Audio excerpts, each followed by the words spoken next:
time to do another double review. I see it, and now it's all within my reach. I see it now. It's always been inside of me. And now I feel so free. And there's possibility. And there's possibility. Hello everyone, and I am sorry that I'm doing another double review. I am sorry I've been doing that a lot recently, but this makes it a lot more easier for me to do.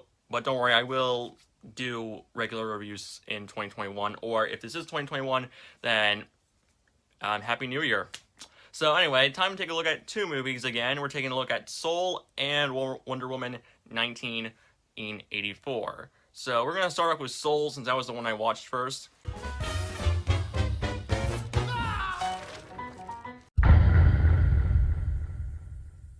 So Soul is the most recent Pixar movie that is made by Pete Docter, the guy who made movies like Monsters, Inc., Inside Out, Coco, and now this. And I must say, he has a pretty good track record when it comes to making Pixar movies, though none of his movies will be able to top Monsters, Inc. I'm sorry. I love Inside Out, but it can't beat Monsters, Inc. I'm just saying.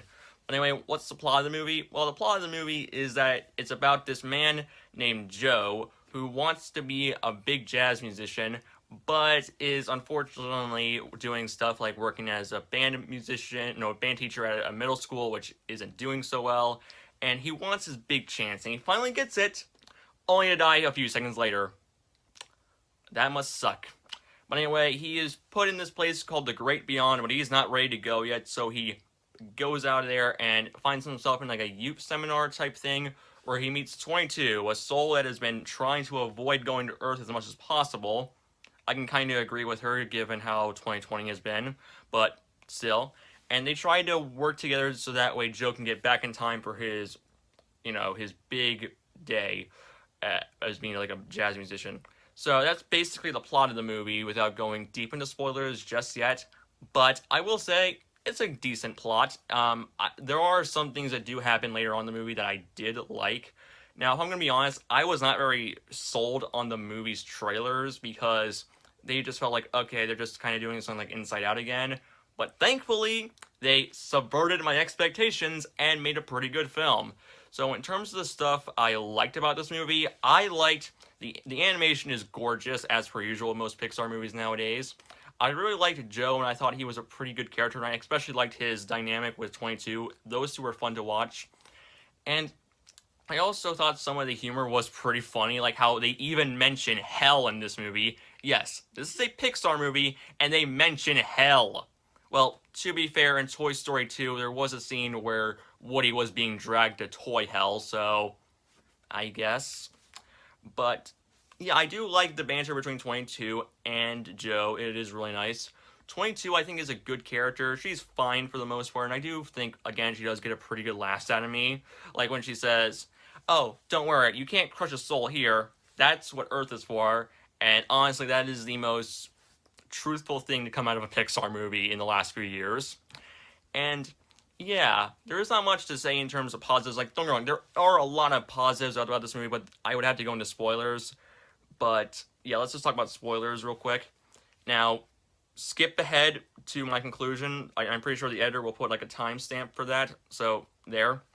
Now, when they did the whole thing where Joe's soul accidentally lands in a cat, I was getting kind of worried.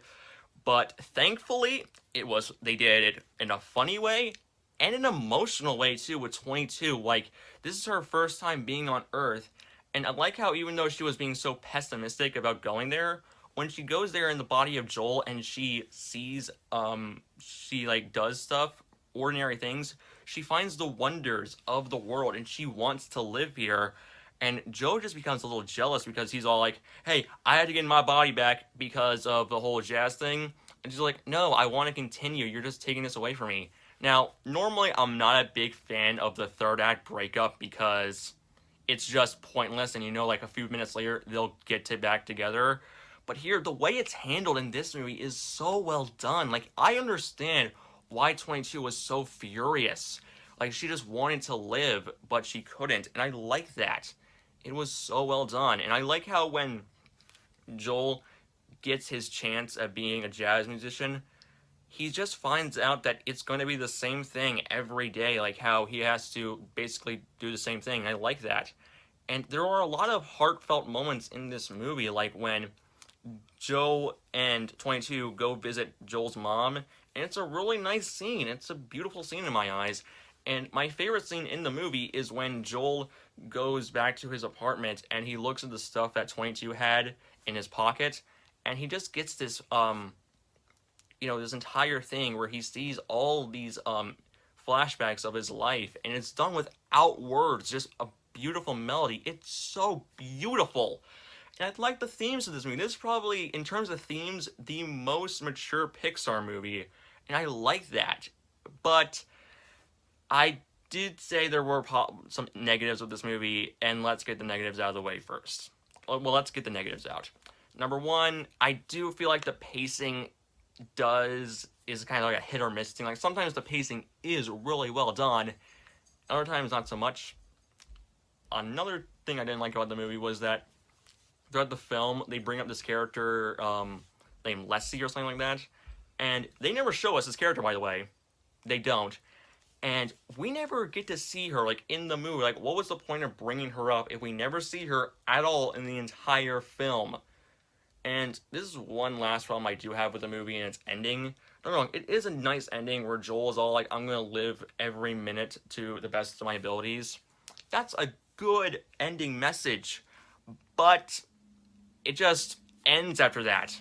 We don't get to see what he's gonna do, if he's gonna continue to help out the band stuff, because there is also another scene I forgot to mention that I really liked, where when he was a band teacher, there was a student that was really gifted, but then later on in the movie, when 22 is in his body, she goes there and is very mad, like she wants to quit, but when she does one last thing to see if she should continue or not, it's a very well done scene, but after that, she just ran out of the movie. I'm like, come on, I wanted to see more of that. Yeah, that's one of my big issues with Soul, that being the ending just sort of nowhere.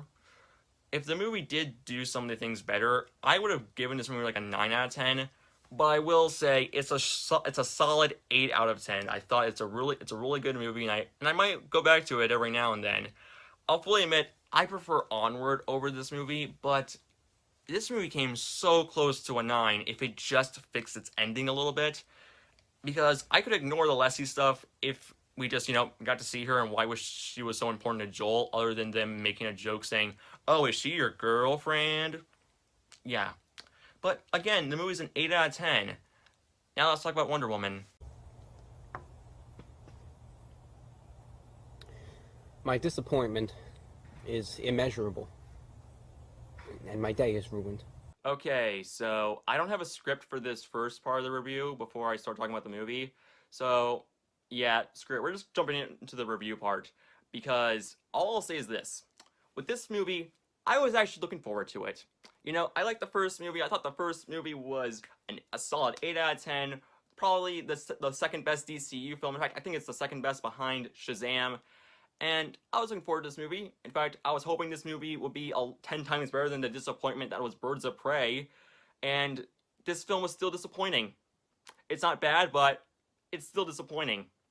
So yeah, let's just get this movie over and done with, because I have a lot to say in terms of negatives. And I know a lot of people dislike this movie, but I also felt disappointed since I really liked the first Wonder Woman movie and thought that this film could correct its mistakes, like the third act and the villains. And it does do that, but we'll get to it when we get to it. So yeah, this is Wonder Woman 1984. The plot of this movie is that it takes place in the year, 1984, and Wonder Woman is still on Earth. She's still doing her thing, being a symbol of hope to people, until one day she finds out that there is a magic wish stone at the mall she rescued. She stated at the start of the film, after that whole flashback thing where they were doing like the Olympics in Themyscira, and apparently she accidentally made a wish and finds out that Steve Trevor is brought back to life. Sorta. But there's a business tycoon named Maxwell Lord, and he uses the stone to become the Wish Stone. Yeah, that That's really confusing, honestly. And there's also this other girl named Barbara who wants to be. Okay, tell me if you've heard this character before. Okay, so we have a superhero character in a superhero movie that's a very awkward nerd who works at this big building, and she has these, that person has big glasses and is disrespected by everyone except the main hero, who is the only person that gives them the time of day. And then they get the powers like the main hero, they want to become like them, and they get their powers, and then they use it for evil. Gee, I haven't seen this in movies like Batman Forever or The Amazing Spider-Man 2. Never seen that before. Never have, never will. Oh wait, yes I have. In fact, yeah. But anyway, it's up to Diana to stop Maxwell Lord from granting more wishes, as they soon cause nuclear war. And no one talks about that in the other movies. Like, seriously, no one brings up the fact that the world was almost destroyed by nuclear nukes. Just saying. But anyway, before I talk about why this film disappointed me, let me get my few positives out of the way first, because there are some. First off, I thought the White House action scene was pretty good. It was actually a really cool fight scene. I liked how Wonder Woman used the lasso of truth as a shield. I thought that was kind of cool. And I also liked the stuff between Steve and Wonder Woman. I really like their relationship here because they do have good chemistry, like in the first film, and they continue. In fact, I really like how they bring up this thing with the magic stone. Like, there's like this curse to it, like a monkey's paw, where you get your wish, but it comes at a price. Equivalent, that is the law of equivalent exchange. I'm sorry I could not resist my Full Metal Alchemist joke with that one. It was just right there for me on a silver platter. Where, while yes, Diana gets Steve back, but don't worry, we'll bring up how he's brought back, she loses her powers. And I thought, okay, that makes sense. And I like how she is actually, like, bullets hurt her, and at the end of the White House fight, Barbara kicks her ass. I was like, damn! That was pretty brutal, not gonna lie. I wasn't expecting that in the movie. And I liked how she told Steve that, hey, I don't want to give you up. Don't want to let you down. I'm sorry.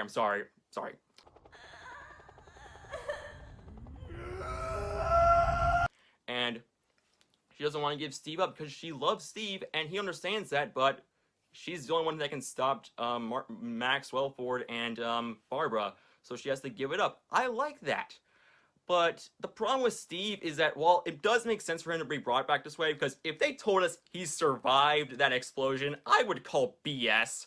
Because the dude blew himself to Kingdom Come like Gregor in the Star Wars The Clone Wars cartoon, where he somehow is alive in Star Wars Rebels despite being blown up to Kingdom Come.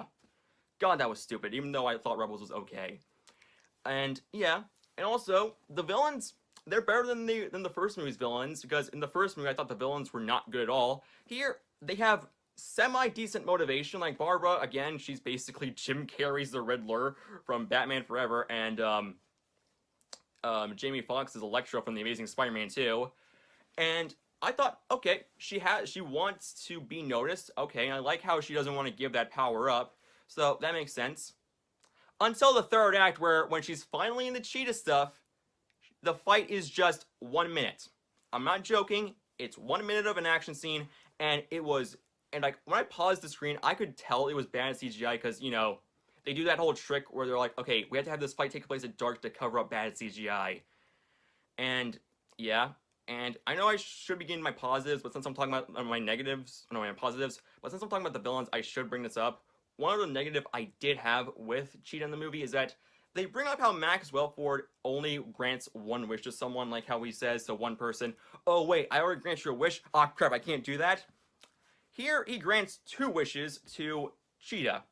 First, her being like Diana, and 2, her cheetah costume. Wouldn't it make more sense, because they bring up in the movie that she's slowly becoming a bad person because of these effects. She was once a kind, gentle person, but now she's becoming evil. Wouldn't it make more sense for her to lose her humanity because of her first wish? Like, she slowly becomes an animal? I'm just saying, writers, it would make a lot more sense. And with Max, he's one of the better DCEU villains, but he's simply okay. I think Pedro did a decent job. I mean, he was having fun, so I'll give him that. He was clearly hamming it up in the film, so I'll give him that much. And I do understand his motivations, okay? He was someone who, out his entire life, was treated like dirt, and he just wants his moment to be seen as #1 for his son. I thought that was nice. And I did like how, unlike the first movie, which was just like a big CGI dumpster fire of a final battle, here it was not that, and it subverted my expectations. Still wish we got more than a minute with the cheetah fight. Seriously, that fight scene lasted as long as Superman's fight with Steppenwolf. And yeah, but let's talk about my negatives. Again, I brought up the whole stuff, my problems with the villains, but I have one problem with Steve coming back. The problem is, they state that he's in another dude's body. So, that's not entirely creepy, as they say that they made love together. So, Wonder Woman made love with someone without their consent. That's awkward. But, yeah, that was my big issue with Steve in the film. It was just like, it makes little to no sense. And also, they tried to do that, they tried to show off Wonder Woman's two famous powers, like her invisible jet and her flight. But the invisible jet, it was stupid and only showed up for one scene, and it was just kind of just there. They could have done anything different, and it would have made just much sense. And with her flight, yeah, it creates some plot holes. Because if she had this power of flight ever since 1984, what was stopping her from just, going to the final battle of Man of Steel, where when Zod was unleashing his super piss laser on the planet, destroying it? Why didn't she decide to help out Superman? And I know this movie was written after those movies, but still, you should have taken that into consideration. It's the same problem with Captain Marvel and how it creates plot holes with the MCU. And also, the effects for the flight, even on my first watch, I was all like, yeah, these effects aren't that good.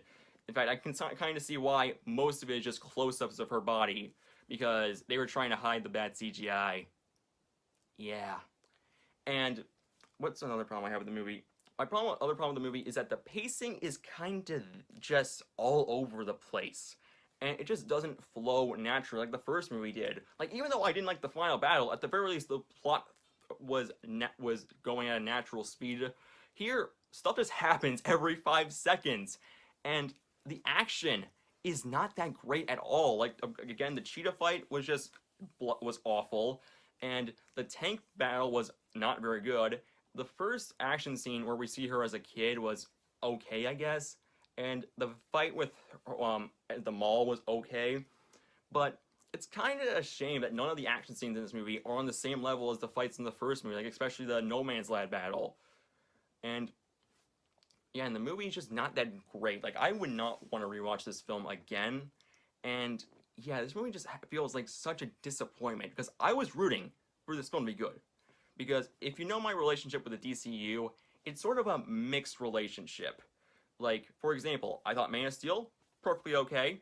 I thought Batman vs. Superman and Suicide Squad were terrible, and I never want to watch those movies again for as long as I live. And then Wonder Woman happened, and I liked that movie a lot. I thought, okay, you're going in the right direction.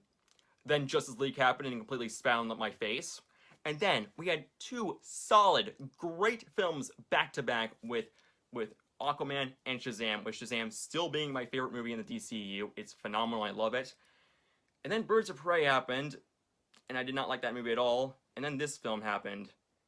Yeah, I was actually excited for this movie, and it just came out as a mediocre movie.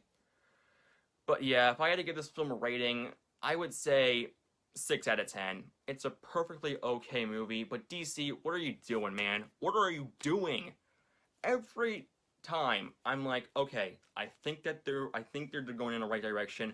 They completely go back on it. I mean, heck, even though they're not part of the DCU, I loved Lego Batman and Joker. I love those two movies, and they weren't even part of the DCU. And I'm still excited for films like Shazam 2 and The Batman, even though The Batman isn't part of the DCU. But still, if future DC films are not going to be good anymore, then I'm just done with the DC Extended Universe. But yeah, that's all I have to say. Oh, and before I close out, DC, I've been trying to say this throughout the entire video, but I think Poe Dameron should say it instead of me. So here you go, Poe. Tell DC what I think of their move, what I want in the future. Well, just tell them what I want to say to them. Bye. Tell us that we have a